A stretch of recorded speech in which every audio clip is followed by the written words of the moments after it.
મિત્રો શ્રાવણ માસ શિવપ્રિય શ્રાવણ માસ ચાલી રહ્યો છે ત્યારે શ્રાવણ વદ ચોથ એટલે કે ગાય ચોથ શ્રાવણ મહિનાની અંદર વદ ચોથના દિવસે બહેનો બોળ ચોથ જેને કહેવામાં આવે છે, બહેનો ગામના ચોકની અંદર ગાય માતાની પૂજા કરે, ગાયને ચાંદલો કરે, ગાયને ચોખા પુષ્પ અબીલ ગલાલ અને પુષ્પની માળા પહેરાવી અને ગાયનું પૂજન કરે. તો એનો શાસ્ત્રોક્ત મહિમા શું છે એની આપણે વાત કરવાના છીએ. આપણા વેદોમાં, શાસ્ત્રોમાં, પુરાણોમાં, ઉપનિષદોમાં, ધર્મગ્રંથોની અંદર ગાયોનો ખૂબ મહિમા બતાવ્યો છે. અને જો ગાયો ન હોય તો મનુષ્યનું જીવન શક્ય નથી.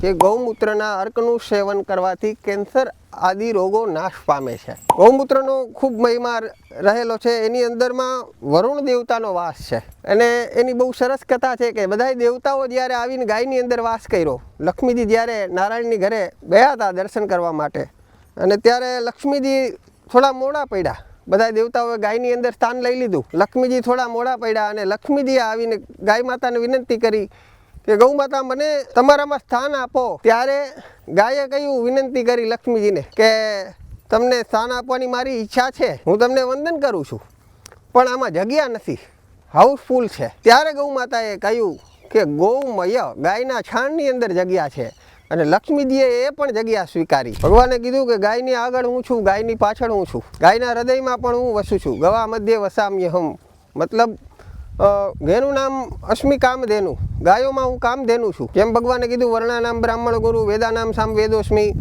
દેવર્ષિનામ ચ નારદ. એમ ભગવાને કીધું કે પશુઓમાં હું ગાય, કામધેનુ ગાય હું છું. અને ગાયનું દૂધ અન્ય પશુઓ કરતાં અનેક ગણું લાભદાયી, ફળદાયી છે.